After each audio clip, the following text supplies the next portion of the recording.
శ్రీకృష్ణుడి జీవితంలో ఆనందదాయకమైన ఘట్టంలోనే 10 రాయండి మీరు, ఒకటి కాదు 10 లేవండి, 2-3 మించి మీకు దొరకవండి.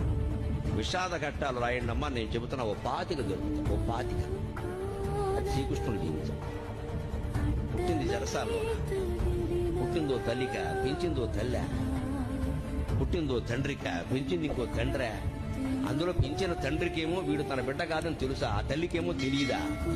ఏమి జీవితాన్ని అవునడానికి లేదు, కాదనడానికి లేదు, నిజం ఒకటికి తెలుసు, నిజం ఇంకోళ్ళకి తెలియదు అని పెరిగాడు మహానుభావుడు.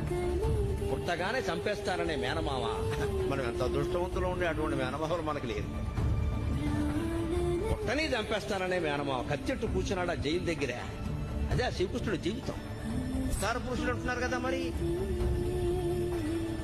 ఇంత భయంకరమైన జీవితంలో కూడా భగవతత్వాన్ని వ్యక్తం చేసిన మహానుభావుడు శ్రీకృష్ణుడు. కృష్ణం పొందే జగత్.